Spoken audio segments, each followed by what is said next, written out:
when we were in Golden Belt, when we first moved in there and we had just moved out of our space we'd been in for a long time. And it was just trying to figure out how we were going to set up. And so we're sort of starting over again. We didn't have a door. We had a giant garage door and we just have to leave that thing open. So it was, if it was hot, it was hot. If it was cold, it was cold. And, customers would inform us like, hey, it's cold in here. Like, yes, I know. It's very cold in here. Eventually we built ourselves a little door within the garage door and so on. But so being resourceful really helps in that way too. Hey, thanks for listening to the podcast. I'm your host, Scott Miller. Let's create a cooler world.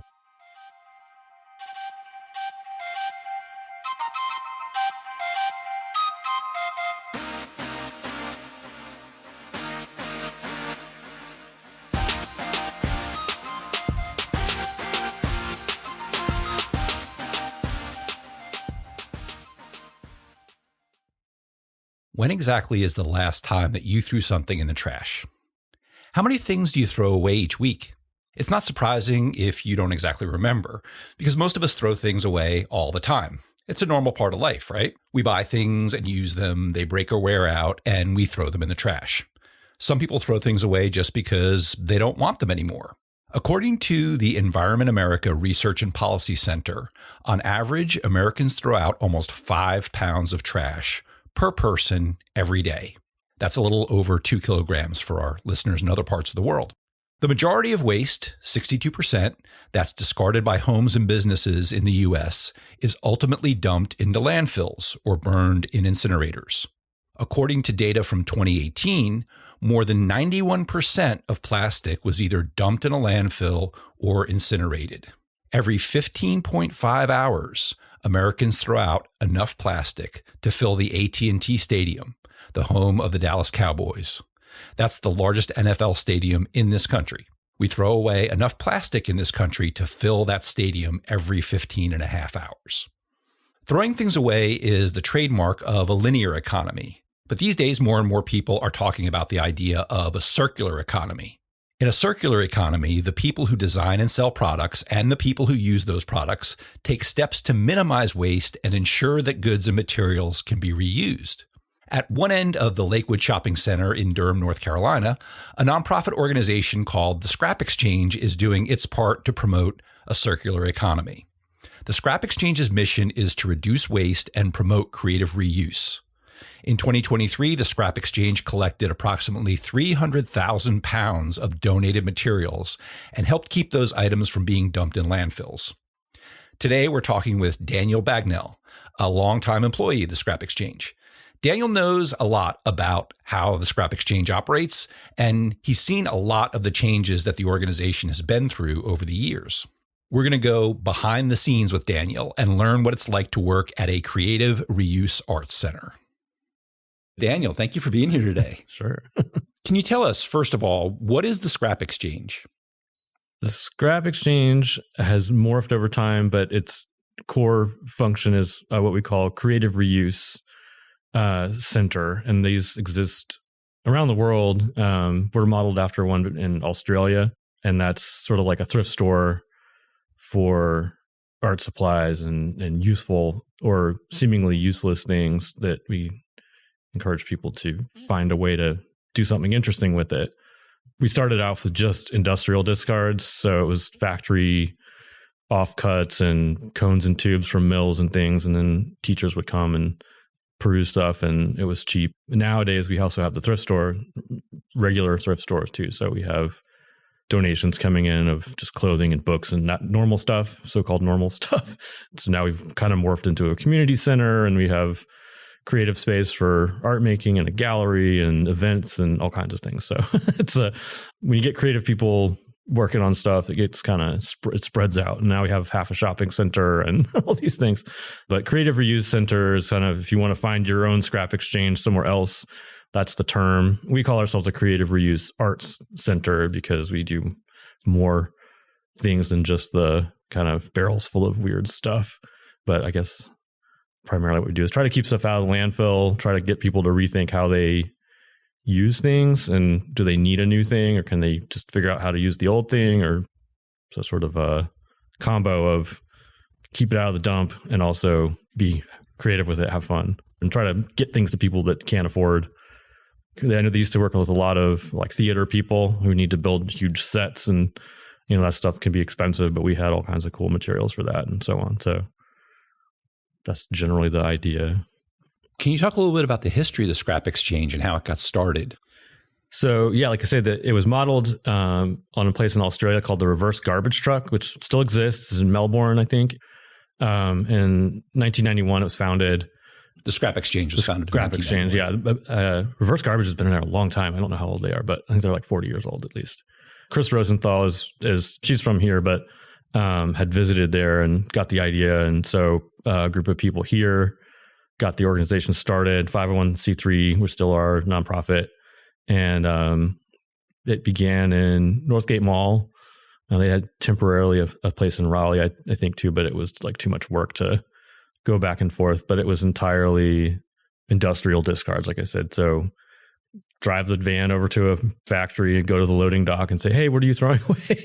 And I had to do that when I first started, and it was interesting to see how often people were like, "Yeah, we don't want to throw all this stuff away, but there's no other way to deal with it." And nowadays, there's a lot more thought put into, going green happened over the past, decade and a half or whatever. And so people either are better at hiding their waste or, just diverting it in other ways. So there's not as much for us to collect industrially, but there's still interesting things. So the big arc of where we were in Northgate.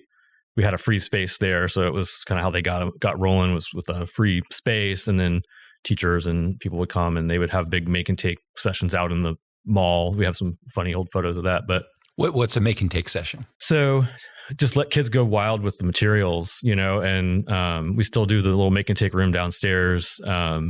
Kids can kind of make something out of anything. And so grownups look at a weird industrial doodad and say, well, what's it for? Like, why do we, what am I going to do with that? And kids it's a butterfly, and just start making something. But so we lost that space. And so in 2000, I believe they moved to Foster Street, downtown Durham. Dame's Chicken and Waffles is there now. Building was torn down, but it's the same spot. And we were there until 2011. So we moved across the street. And one day, actually, we got evicted because the roof collapsed right over our warehouse section. Usually where I would park the van if I was unloading into the warehouse, the big chunk of the roof fell right there.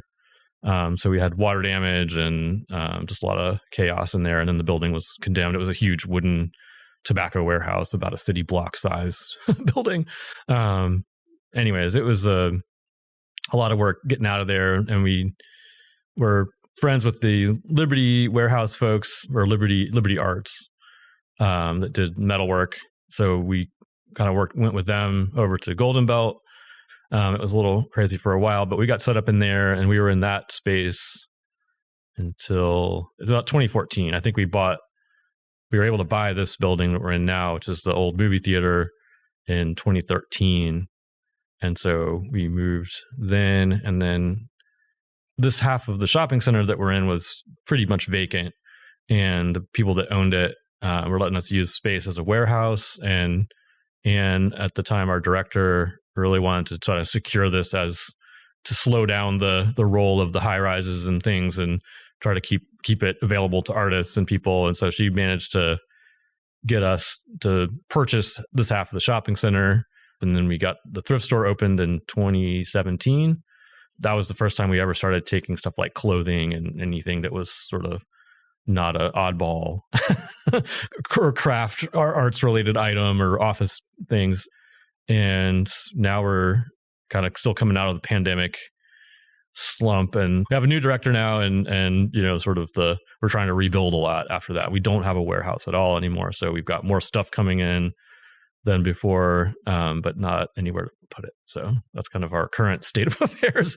But now we're getting events going again, and outreach, working with schools. And we have this whole shopping center to kind of engage with other nonprofits. And we got the Lincoln Health here now, and the fabric store. Amelia used to work here, so it's good having her have her own space there. And Bright Black Candle, just interesting stuff going on. I think we've even now got someone that's going to move into the old doghouse building, and they're going to do food out of there. So sort of a very different from, being in the mall or in the old dirty warehouse and stuff. So, And you were talking about the doghouse. What was that?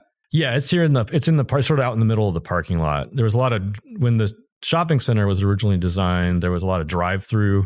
It's really early strip mall idea. But there was a drive-through drugstore and a drive-through bank. I don't know when the doghouse was added, but it sort of floats out in the middle of the parking lot there.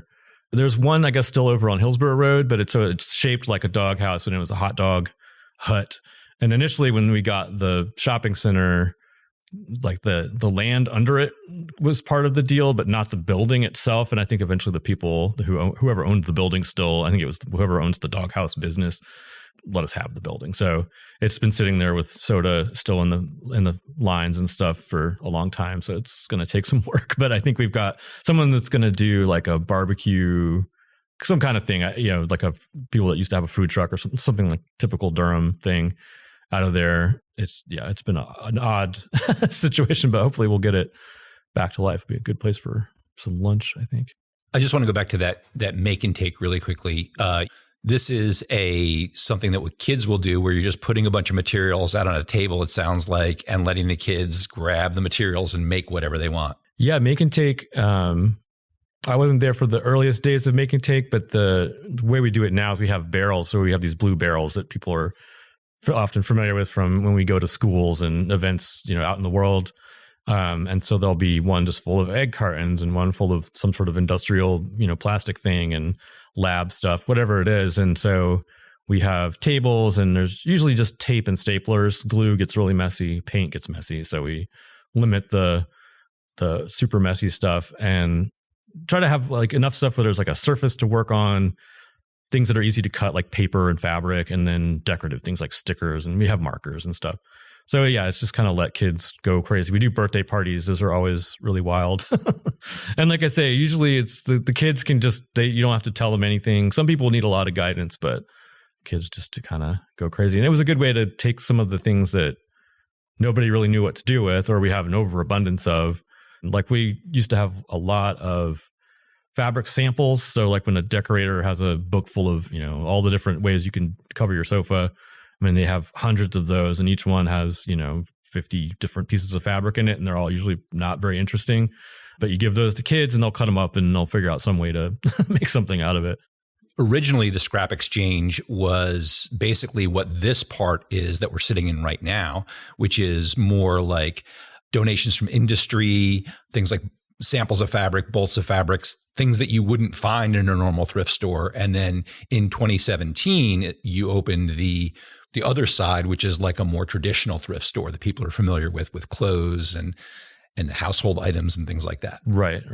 Yeah, that was sort of our, we joined a thing called the Cascade Alliance. It's from out in Oregon, and they run St. Vincent de Paul's thrift stores out there. And so they had this program where they would help other stores, just streamline the way they were running things and help. And so they were similar enough to what we were doing to come in and just kind of give us some guidance on, how not to just bleed money or, and obviously as a nonprofit, that was never our main goal, but we do have bills to pay and we want the staff to be paid as well as we can. And so their help really did a lot. And their main suggestion was opening the thrift store and then letting people donate, because they can come here and donate anything. And so, and we do have some restrictions, but, if you go to a traditional thrift store, you probably aren't going to bring your big bolts of fabric or things like that because they won't know what to do with it. So I think that's appealing. And we try to deal with everything as responsibly as we can, so if we have things that we can't use, we don't just throw it away. That does happen too, but like e-waste, we have e-waste stream, we have commodities, things that are someone else down the line can use, even if we don't have room for it or the bandwidth to get everything processed. So, but yeah, that meant we had to sort of double our operations overnight. But the thrift store, yeah, it's made a huge difference. It's fun to have clothing and that sort of stuff as well, because that goes into creative use as well. And like we use a lot of like linens and things that aren't maybe nice enough to put on the floor because they're stained or torn somewhere, but they're still perfectly usable things, and those can go into the fabric section, and you can kind of recombine stuff and costume making, and just all the weird tchotchkes and things that come in are just fun. Like a lot of artists, will just work with broken figurines or stuff like that. So We can kind of catch everything, and then just figuring out how to sort it between the two buildings is the tricky part, I guess. How many employees do you currently have here? I think we have 45, which is a good number of people. And I always had a hard time. I'm like, where are all the people? But there's a lot of people in thrift, and processing is hard. So it is a lot of people. It was down to about 15, I think, after the pandemic. Like I say, I was the one singular employee for a few minutes there. During the pandemic, you were the one employee. Yeah, I was in this building by myself. But yeah, I think we're growing that again. And so that it feels good to be able to have more people. And how many volunteers do you have? We have, I would say, at least like maybe 10 core, like they come all the time. Volunteers, like our fabric section would not look like it does if we didn't have some of our really good. And there's people that have been coming for, years and years and years.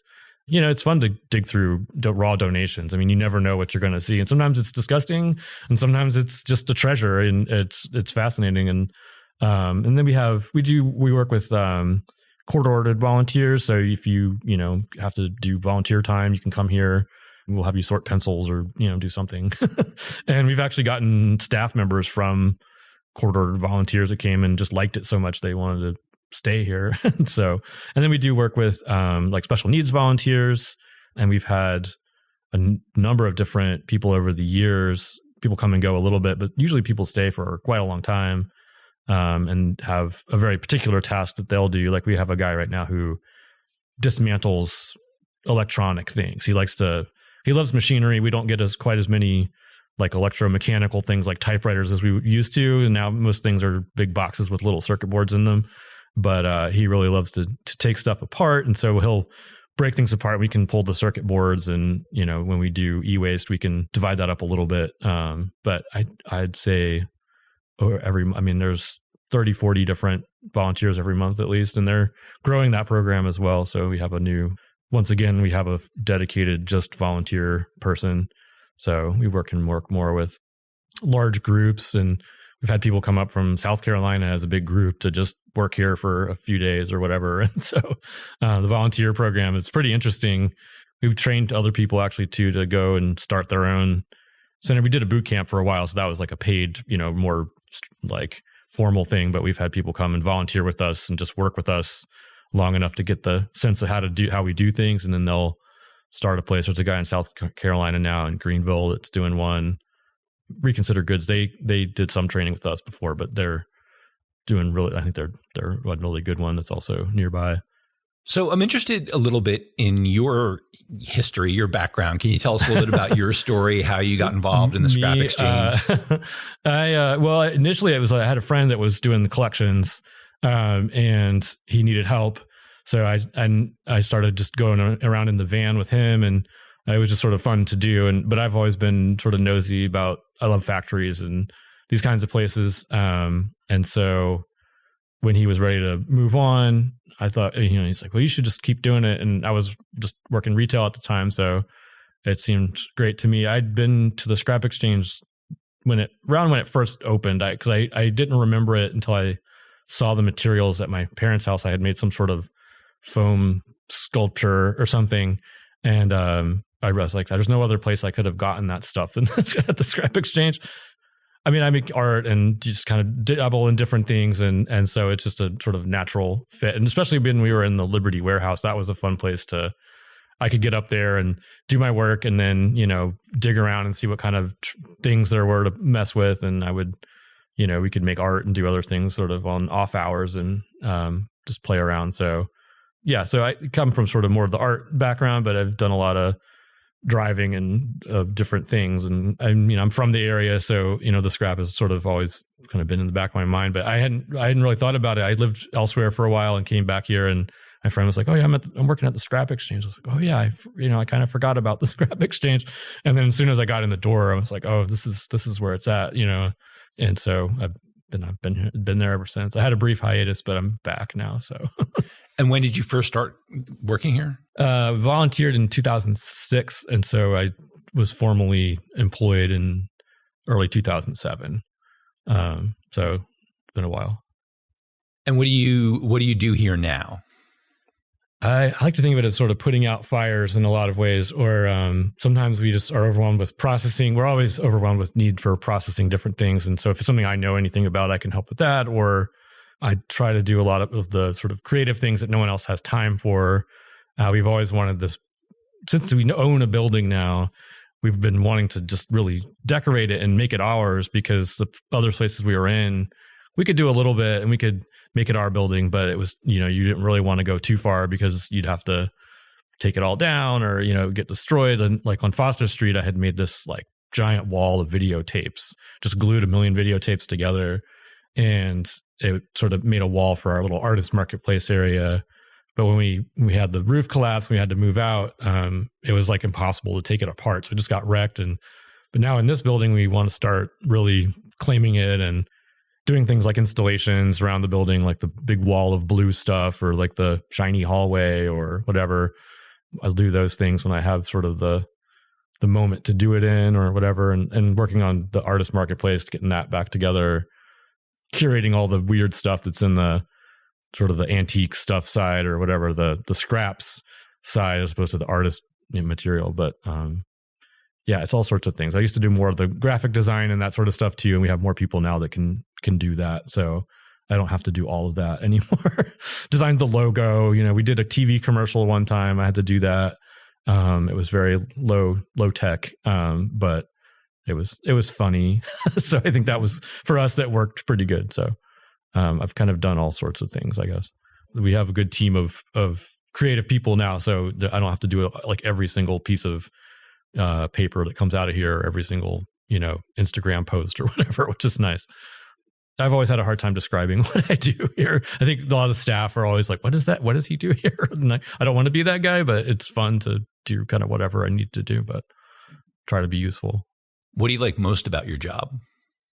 Well, stuff has always been appealing to me. I'm not a total pack rat, but I do like things. And I had my grandfather had a shed just filled with interesting things from 100 years ago. And so I would like to dig around in there. So I get a little bit of that feeling here going through. You'll get we had a box of, it was mostly jewelry, antique jewelry, but there was these like little tin type photographs in there and just souvenirs from around the world.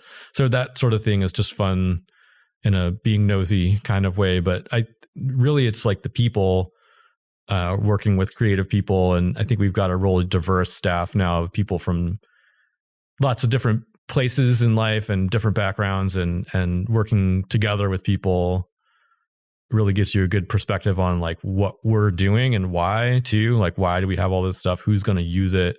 How? And how can we make it more useful to people? Not just, one crowd or another of people that are here at the time. I'm pretty much an introvert. Like, I would rather be at home, like tinkering around, but being at work means I meet a lot of people. So it's kind of my way to force myself to socialize, I guess. But one of the things that I always liked about this place too was one of our longtime employees, Rebecca Curry, would talk about the third place, the idea of the third place, where you have your work and your home, and a lot of people need another place to go. Like people have a bar they go to, a restaurant, or a club or something, or and so for a lot of people, this third place can be here. Like, we had someone come in yesterday, and we had crossed wires. There was a volunteer had showed up, and so I went and got our volunteer coordinator, and she had walked past somebody who she thought was the person trying to volunteer, and it turned out they were just shopping. But then they were like, well, I'll volunteer if you want. Like, I'm not doing anything right now. And so then we had them sorting office supplies, and they were having a good old time.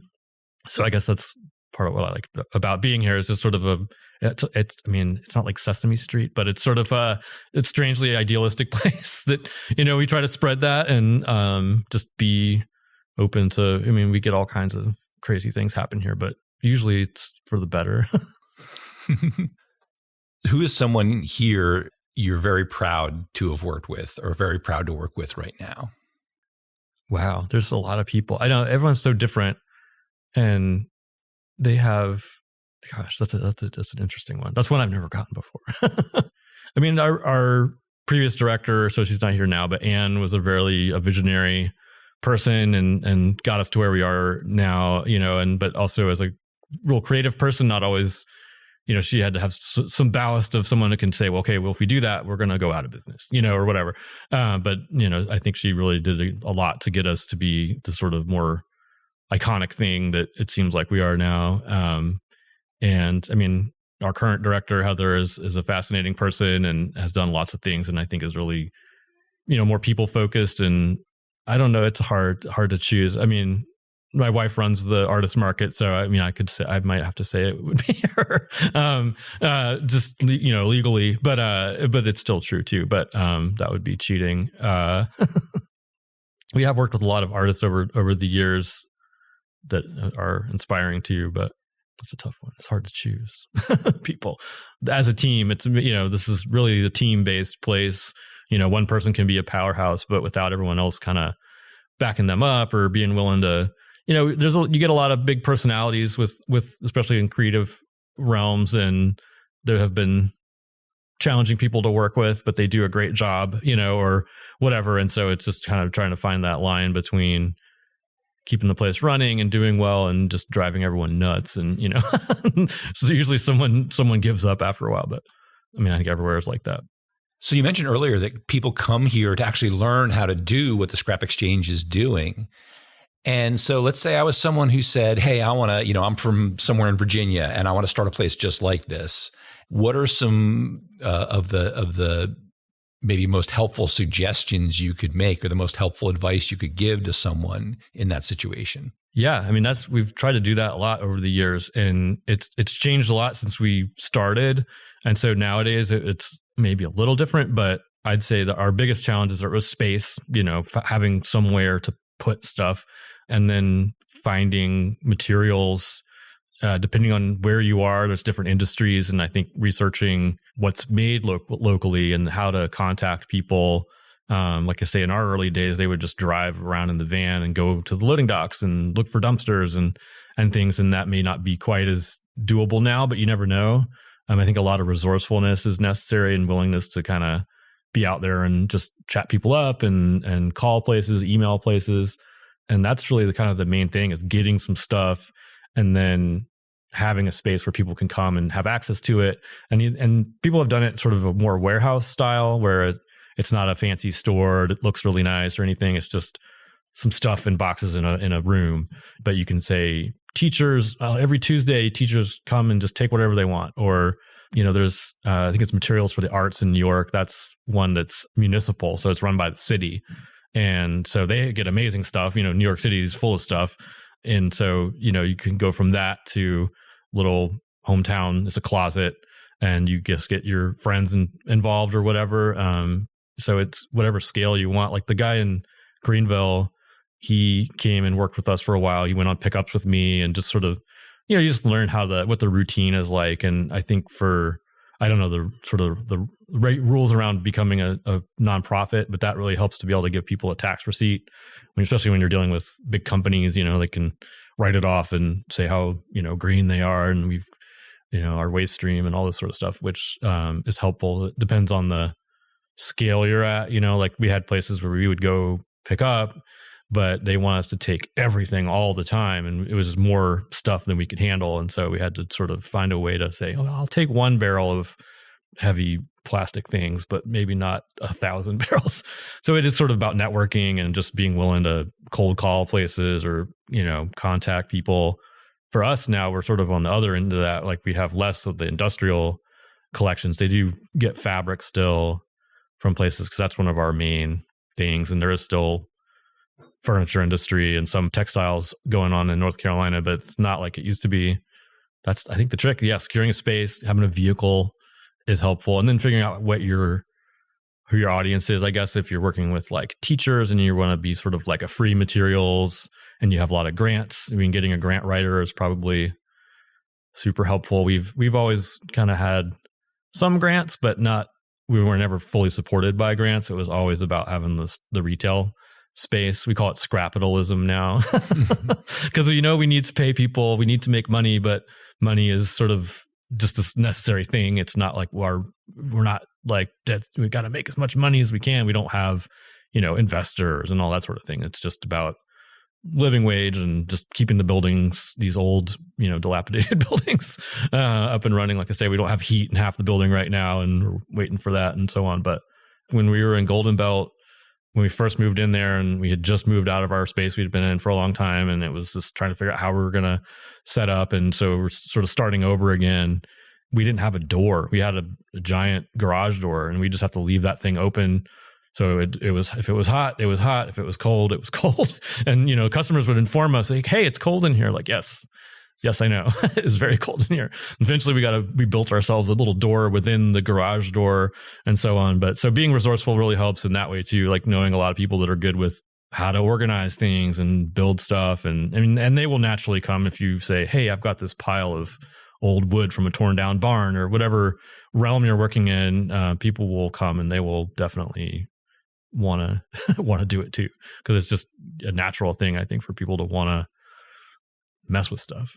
So it sounds like some of the most important things for someone who wants to start a similar organization, you're saying, are think about the space you're going to be in, right? How much space do you need? How are you going to acquire that space? Where are you going to be? An interesting thing you're saying is think about where you're going to get your initial supply of scrap, right? Because eventually people will be bringing it to you, just showing up with a lot of stuff. But initially you need to get that supply of stuff. Yeah. And I think what we used to call clean industrial discards, right? So it's not toxic waste. People would walk in the door and leave stuff on the floor and kind of like drop stuff and run away, So we had some walk-in donations, but usually it was me in the truck or whoever was driver at the time going to the factories. And we have this 3-ring binder that was handed to me when I first started, and it was sheets of paper with handwritten notes like, go to the Revlon factory and talk to Steve, and if he's not there, ring the bell out back, it was that kind of stuff. And whoever's starting it, if it's like teacher oriented or artists or just kind of general crafty people, craft people and fabric people hoard a lot of stuff. I mean, it's great stuff too. And I think people, you buy materials because you're like, I'm going to start learning Bargello or some random thing. And then you're like, I'm not really good at that, so I'm going to give it all to the scrap. And I think it's nice to have an outlet when you're giving up something. Like I have a lot of old, weird, knickknacks and things that I just really like. And then I'm like, I can't keep all this stuff. And I don't want to just send it to a place that's going to throw it away because it's, not what they deal with. And so the scrap kind of deals with everything. Definitely a lot of craft materials out there, a lot of office supplies. It'd be pretty easy to have a room full of binders because nobody wants them anymore. But be careful. Don't take too many binders. That maybe is my rule. No, don't take too many hanging file folders and don't take too many binders and you'll be okay. National Geographics are great to take. We used to be overwhelmed with them, but they're actually becoming kind of hard to get now. So they're more of a treat than they used to be. But there's certain things you will see more of than you want. But yeah, again, once you get the ball rolling, I think it's like, you get a good team and, it's a little easier to get the word out now with social media and things, but it's still like getting people involved and targeting like, school groups, teachers, theater people, whoever, needs stuff and will be showing up to get it from you. You mentioned being a nonprofit too. If an organization is going to be a nonprofit, there's actually quite a bit. I know from working for a couple of nonprofits, there's quite a bit involved in that. Right. And so if you're thinking that that's the way you want to go, there's probably a lot of things you would want to explore that, right? And learn, what does it really mean to be a nonprofit? What's involved in starting a nonprofit, running a nonprofit? You talked about things like grants. So what is involved in actually acquiring grants? I mean, there are a lot of things to know about running a nonprofit. I know from being in that sector a little bit that a lot of people get a little overwhelmed when they try to start a nonprofit and then realize how much work it is. So that would definitely be something to explore if you're going to start any type of nonprofit, to learn about that and understand what you're getting into. Yeah, that's sort of never been my end of things, the office end of things. Aside from entering stuff into the database. But yes, I mean, it's a lot of paperwork and we got to stick to our mission and make sure we're doing everything properly and saving all the records we need to save and filing all the papers we need to file. So yeah, I think having someone that's good with that realm on hand is essential. Mm-hmm. Yeah. But I mean, if you can do it in a casual way, or like mutual aid is a thing I think has gotten more play recently, with people just sort of doing things to help each other out. And so, you can avoid the sort of bureaucracy too, I think, just by having a friend with a garage, and people can just store stuff for each other. If you don't want to start like a brick and mortar and all that, I think that's, another way to think about it is just learning places that like frame shops often have mat board, which is great to draw on, or old frame stock, which you can use to do fun woodwork or whatever, and then if you don't want to, especially like a town like Durham now, I mean, it's not cheap to get space anywhere. So depending on where you are, it might be impossible to get physical space unless it's, your house or something. So, you could probably avoid a lot of that, at least initially, doing that stuff just to kind of get a momentum or get your name out there as far as like people knowing that you're there and doing something like that.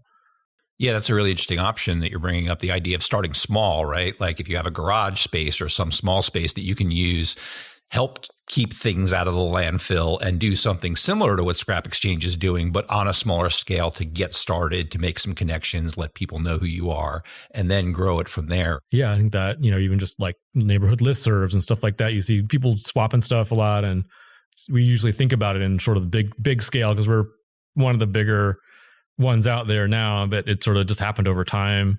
Like I say, we had good leadership for a long time, so we, sort of kept, adding things and adding things and adding things. But I mean, at its core, it's just a room full of stuff, somewhere to put it. I've seen some really interesting items for sale here. What's one thing that stands out for you, like just a unusual thing that somebody donated that, like, even if it was years ago, people are still talking about it? I always have different things at different times. We have here the Museum of Life and Science.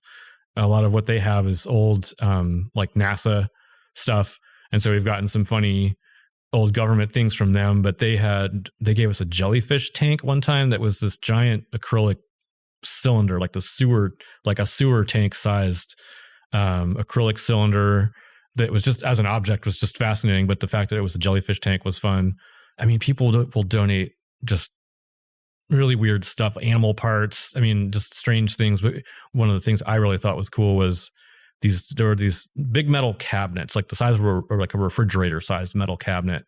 There was this real Art Deco thing with these big, like almost like a clock at the top, but it was a dial. And they had been the North Carolina State Highway Patrol's radio cabinets when they first had car radios. This was where they would put all these sort of rack mounted radio components in there in the 1930s, maybe. Anyway, they were just really neat, but nobody knew what to do with them. Someone did buy them all. I don't know where they went. I wish I knew where they were now. But we've had those. We've gotten lots of like robot parts. RTI is here. So they do research sort of by contract for, sometimes it's the military or it's a company or whatever. It was this piece of pipe that came from, they were figuring out how to stop the, when BP had the big oil, the pipe burst. This was a piece of that pipe, same type of pipe, not from that place, but they were trying to figure out, well, how are we going to close this thing? So I had this piece of pipe for a long time because it was just kind of like, wow, I would have thought there were someone here trying to figure out how to do that.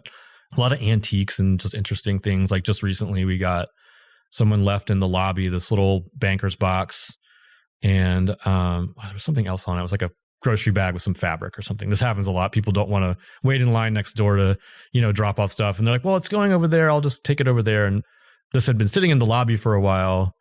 And I was like, well, I don't think it's anybody's stuff. Sometimes people go to the bathroom and they'll leave their stuff outside or something.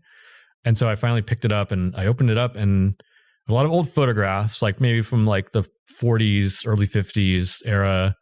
Like obviously it had been in like a scrapbook with the black pages. And then behind all those, there was some information about like someone's like a diploma of some sort, and then some random paperwork and an ID, UNC student ID from the 40s.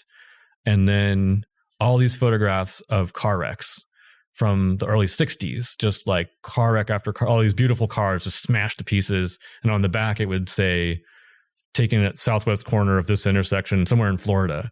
And it was just like, well, who donated this and where does it come from? And some of them we've gotten people's, and I think sometimes people don't know they're donating all their families' photographs or something. We've gotten some funny things show up in the middle of other things that I think the family didn't know that grandpa had this Playboy collection in the middle of all his photography magazines or whatever. That's happened before. Films. We had a guy that was a stop motion animator that had passed away, and his family they kept most of his stuff, but he had all these really cool old monster magazines but his actual clay models and things. He was sort of a Ray Harryhausen wannabe, and but he had some film in there, 8mm film, and we were able to watch some of it, and we actually donated all that to Duke. They have a vernacular film collection, so like home movies and stuff, and it was just film of this guy probably in the early 70s and in the back of his, Gremlin and his buddy hanging out and driving around. And then it would be like the stop motion little monster fight. And it was just really cool. Anyway, so yeah, I guess there's been all kinds of things. It's like so many things. I can't even remember all the best ones probably, but those stick out, I guess. Wow. That's a really eclectic collection. Right. Yeah. I wasn't sure what you were going to say when I asked you that question, but that's good. Lab stuff is always fun too, but yeah. Yeah. I've seen that there. I've seen that here before. Like, I guess with so many universities here, or just maybe the biotech companies and stuff, that you get some lab equipment, interesting lab equipment. Occasionally I'll see people talk about donating clothing to a thrift store. And the fact that you really don't just want to donate anything like beat up old, pants or stuff like that with holes in them. Now, you were saying here at the Scrap Exchange, because you both have the traditional thrift store side and then the more varied materials that people will use for arts and crafts and stuff on this side. So you can use some of that stuff that most thrift stores wouldn't use. But is there some advice you could give to people? Like, if you're going to donate a bag of clothes to a thrift store, what can you do to make sure that thrift store is actually going to be able to use what you're donating? Yes, that's definitely a big one. I mean, people will donate stuff that is just like destroyed. Obviously, that's hard. For us, really, a lot of it's just sorting it ahead of time, like all the clothes together. Since we do take fabric, like we'll sometimes get donations that's clothes and fabric mixed together, and that just makes extra work because it comes over here because they think it's fabric. And then, no, it's mostly clothes and has to go back next door. And so it's just more footwork. Things that smell like cigarettes we don't want. Mothballs are no good. Clothing is generally like, unless it's like really dank, we can find a home for it. And then we do that. Clothing is one of those things that there is a large commodities market for clothes. So shoes and bags and belts and all that, accessories and stuff. But sorting ahead of time is really helpful. And it doesn't have to be like folded and all this stuff, but just like clothing with clothing, shoes and stuff together just saves all our sorting people a lot of time, so they can just get to because sometimes we have to hang, you have to hang like X number of things per minute to really get through stuff. And the easier that is to do, the better. And then just anything else. Yeah. Just not boxes full of totally random stuff mixed together, especially with the scrap, because it is just sort of like people, they clean out a desk and they just sweep everything on the desk. And that usually is fairly easy because it goes to our office supplies area. But the more organized, the better. I think that's kind of one of our key things. And just, and thinking to yourself, is this something that somebody actually might want? And we get the one argument we always get is, well, an artist could make something out of that. And it's like, yes, artists are very creative and can, but you're 10,000 old yogurt cups that smell nasty. Like, we don't necessarily need that. We used to take those. We used to do more with that stuff, but you can recycle it. And as good, such as it is with recycling, but I'd say, yeah, just be kind. We're not a trash can. Well, and so it sounds like the sorting things, like put clothes with clothes, shoes with shoes, office supplies with office supplies, having those in like separate containers or bags or whatever you're dropping off, so that the person sorting through the stuff can sort through it more quickly. Yeah. Be kind. Remember, there's a human being who's going to look at this stuff. So, if it's nasty yogurt cups with half full of yogurt, that's not what people want to be sorting through all day. And you also mentioned something like, if you're a smoker, if your stuff smells like mothballs, that's not necessarily something that thrift stores or a place like Scrap Exchange. Yeah, a lot of times that'll happen with like clean out, like, someone in the family dies and you go and people don't want to, it's hard to think about it because it's emotional, or it's just a pain, or they've hired a company to come and do it, so they don't even think about it. I've been to go pick things up from people, and this one lady, it was in a retirement, like an apartment building. It was all elderly people, and she did a lot with fabric. And I went in, and there's this long hallway we get down, and she's like, well, you're going to have to come in real fast and I want to get the dog to get out and I can't let the smoke out. And I was like, oh boy. I go in and she had taped up all her windows and taped up the door and covered up the smoke detector because they weren't supposed to smoke in this building. And so it was just this cloud of cigarette smoke and everything in there. Just and I had already been, I was like, well, maybe it's okay. But all of it was terrible. So I picked it up. I got it out of her, out of her way. We sort of just did her a favor to move stuff, but then we couldn't use any of it because as soon as you throw in any of that in with the other stuff, and then, it just becomes a mess. And a lot of people just can't handle the smell and stuff. So it's hard when you're a smoker. You can't tell that it stinks, sometimes. And so, but that's not as much of a problem as it used to be, I guess. But yeah, I'd say just try to be a little bit aware of what you're giving us. Yeah. What exciting things are coming up in the future or the near future of the Scrap Exchange that you can, don't want to have you reveal any super secret plans, but what are some exciting things that are coming up? I mean, I think we're excited about getting our events rolling again, and our outreach program is up and running again, and getting classes going again. Basically, like a lot of pandemic recovery. We lost a lot of momentum with that. We're kind of playing catch up, but like getting our gallery, we used to do a show every month in the gallery and the art show. And so getting that going again and thinking about our outdoor space, like getting that to be like a little park, because we have a lot of space outside, and we depaved a big area that used to be just for parking for the trucks when this was the Duke surplus. But getting our picnic tables out there, we've got some trees planted, but getting that, kind of going again, the garden. We always have a laundry list of things that we're trying to do. And some of it depends on, does the right volunteer show up, or, do we get the opportunity? And so we just have this list of things that we're ready to do. Getting back on track has been our mission for like a while now, but looking towards like getting some art studio spaces in here, like in this room now. I think, Heather wants to get some affordable studio space, and then that will, sort of be a feed or two for art projects in the building or classes and things. So we're always looking at better ways to use our space, because we have this whole building and it's not always full of people. We used to have like welding in the alley and stuff like that. Between the two halves of the building, there's this long strip. And so we used to weld back there and make things. And so we get that going again. So some of it's rebuilding what we kind of had already, I guess, but looking to improve it too, and the classes and stuff especially, I think. Yeah, that's something interesting that maybe people aren't aware of. If you're here in Durham and you're familiar with the Scrap Exchange as being a place to go buy interesting things, but you do a lot of classes and events and things like that. And I'm curious about Smash Fest, if you can tell people briefly about that and what that is. Smash Fest initially was a way for us to just like de-stress. Because when we had moved, after our roof collapsed and we moved, and we wound up with all these things that we didn't know what to do with, like dishes and things, because we didn't have a thrift store. And so we just began by joking around. We should just break it all. Let's just smash it. And so we realized that we could actually, maybe do this. And so we joked about doing it on Black Friday. And then we were like, we'll call it Black Metal Friday. And then let's get some bands, just sort of snowballed as a joke. And then we realized we could actually pull it off. And so we did the first one. We had some bands play. We actually had AV Geeks. Skip has a lot of films.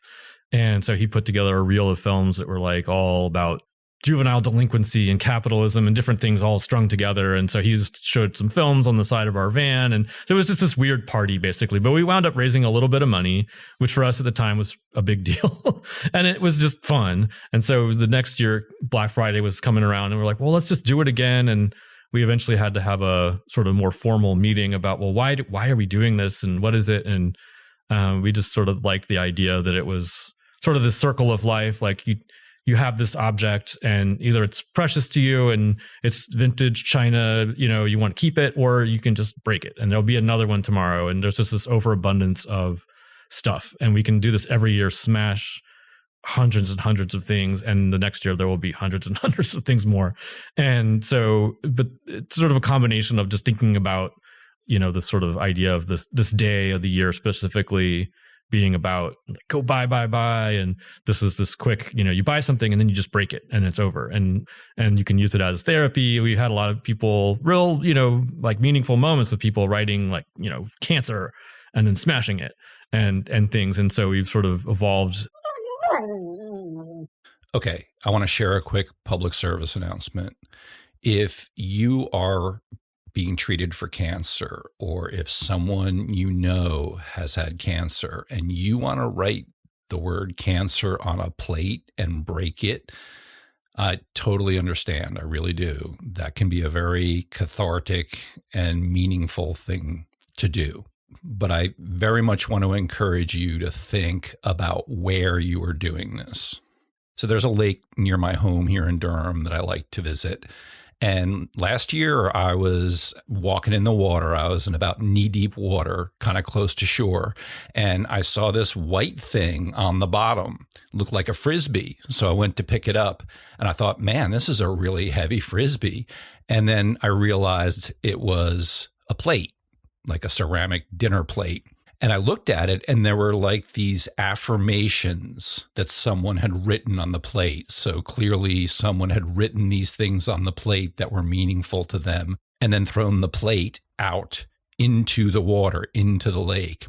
And as I was walking around, I actually found a couple of other plates broken. So these sharp pieces of ceramic plate were laying there on the bottom where people would walk. And I'm not the only person who goes there. There are, especially in the summertime, there are lots of people who use this lake. There are kids who go swimming there. There are people who let their dogs go swimming or wading in the lake right where these broken plates were. And I went online, and apparently this is kind of a thing that people do sometimes. They'll write things on plates and then go break them. So I'm just going to encourage you, if you're thinking about doing this, or if you hear someone talk about doing this, please encourage people to be responsible about where they do this. If you throw a plate into a lake or body of water, it doesn't just disappear. Even if you're like on some abandoned road or parking lot of an abandoned shopping center, there could be kids that play there. There could be people that go jogging there or walk their dog there. And, you know, when this happened to me at the lake last year, I could have really easily gotten a sharp piece of ceramic plate jammed into my foot. You know, and you don't want that to happen. You don't want to be responsible for a kid or a dog cutting their foot on a sharp, broken plate. So if you're going to do this, be responsible. Do this somewhere where you can clean up after yourself, and do that. Clean up after yourself. Let's take care of this little planet that we're on. All right, back to Smash Fest. The very first one, I had a thing where you could burn Christmas cards too. You could write stuff on your card and put it in the little barrel fire.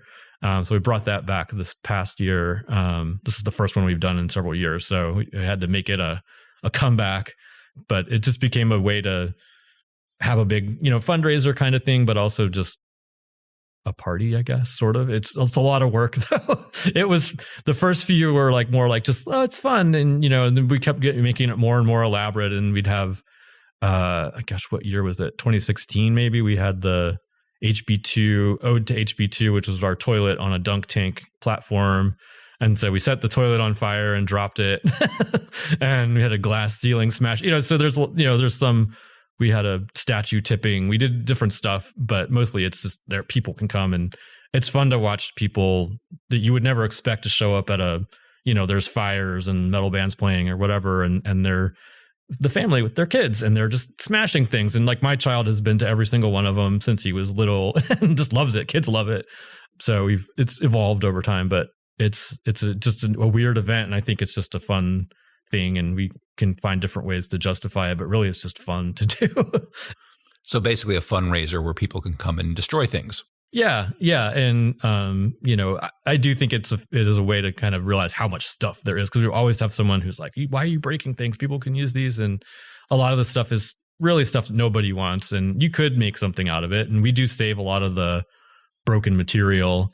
We haven't been able to save all of it, but we've tried to make things with it, and we have plans for more of the leftover stuff. So it's almost like you're processing this material from, like, a lot of it's chipped too. Like now that we have the thrift and people are donating on purpose, they're donating glassware and dishes and things. Like if it's chipped or got a crack in it or whatever, like we put that aside, and that can go to Smash Fest. So it's not like it's brand new stuff that we're going to someone desperately needs, a beer mug or whatever, but it's a lot of things, I guess. It's an excuse for me to make weird contraptions too. We had a crew of people for a while that really liked to build the gizmos and things. So it was, whoever's around will find a way to utilize them and make it sort of a art event or a, music event or whatever it is. We'll try to do it. And it's a good time. I think that dark time of year is a good time to just kind of let out a lot of emotion. And we do it now, so it's partly in the daytime, so you can get a lot of good, your Instagram photos, and then we have the part after dark, which is more, you can just do whatever you want and no one's really watching you. So we had a drag show this year that was really amazing. And I was not expecting that, but we pulled that off. But so it's our celebration, I guess. Excellent. Well, I have one final question. This is a question I always ask people at the end of these episodes. What is your dream right now? Wow, my dream. I like, there's so many things. I have spent a lot of my time here. I see this, continuing and moving forward and growing is definitely big on my list after, like I say, having a brief time away from here and realizing how much I missed it. And I think just more fairness for everybody too, I think, and watching Durham grow as fast as it has. And I was lucky to get in here and sort of be around earlier on. So I have a place and all this, but my younger coworkers and friends, and I've had friends that had to move because they couldn't afford to be here. I think a dream would just sort of be a way for more people to live equitably and evenly, I don't have an answer for how to do that though. So in the meantime, I'll save trash from the landfill and do fun stuff with it. But I think that covers a lot. But I think that's generally where my mind is. Trying to help people out that need it and find ways that people can sort of do for themselves and what they have extra they can do for others too. If that makes any sense. It does, yes. Yeah, thank you for sharing that. Well, Daniel, thank you so much for your time today. Thanks for sharing all this good information and interesting stories about the Scrap Exchange. Oh, sure. Yeah, I can ramble on about it forever, I'm sure. Thanks for asking, too. I mean, I think like sometimes we feel like, we know we're here, but, how many people walk in for the first time and say, what is this place? Like, why? Like, how does this work? So I think it's fun to share. And also just telling people that they can do it too, wherever they are. I think it's whenever you start one, people instantly latch on and know about it. So anyhow, it's good to spread the word. The Scrap Exchange website is scrapexchange.org. They're on Instagram at Scrap Exchange. They're even on LinkedIn. And if you look in the show notes for this episode, we will include links to those places so that you can find them easily. Have you worked or volunteered at the Scrap Exchange? Or have you just shopped there or attended one of their events? Maybe you've worked at a different thrift store or different creative reuse center. If you have any funny stories that you would like to share from your experiences at those kind of places, or maybe you have a really inspiring story that you'd like to share, I would love to see those stories. And I'd love to create a future episode for this podcast where we read those stories. I even have my own funny story from the Scrap Exchange that I'll include if we do this. If you have a funny story or an inspiring story from your time at the Scrap Exchange or another thrift store or reuse center, send it to podcast@creatingacoolerworld.com. That's podcast@creatingacoolerworld.com. You can also send us a message through our website, creatingacoolerworld.com. I'd love to see your story, and I'd love to share it with people in a future episode of our podcast. When you work at a nonprofit, there's always so much to do, and it always seems like there's never enough time to do it. That's true for for-profit companies too, right? And I know from working for a couple of nonprofits myself that employees of nonprofits face some unique challenges, especially if you're in any type of leadership or supervisory role. You have your own responsibilities, and then you're also maybe managing volunteers. Maybe you're managing other employees. So I offer a free 1-hour online time management workshop every month. And in that workshop, I share some tools and techniques that you can start experimenting with right away. And you can also share these with other people in your organization. These tools and techniques can help you accomplish the things that you want to accomplish in a timely manner and feel satisfied with how you've used your day. Go to scottmillercoaching.com and look for information about Task Time Energy, the workshop. You'll find more information there and you'll be able to register for this free online workshop. All right, if you've been waiting for the dog update, here it is. Lauren and I gave the dogs a bath this past weekend. And oh my gosh, Bug is, her coat is normally soft anyway, but after she's had a bath, her coat is just so ridiculously soft. And she smells good. Maple smells really good too, which is not always his thing. That's not always how he rolls. So we're going to enjoy it while it lasts. All right, folks, that's all we got this week. Remember to subscribe to the podcast if you haven't done that yet. Give us a like if you're checking us out on YouTube, and maybe even leave a review if you enjoyed the podcast. We'd always love to know what you think. Stay scrappy and take care.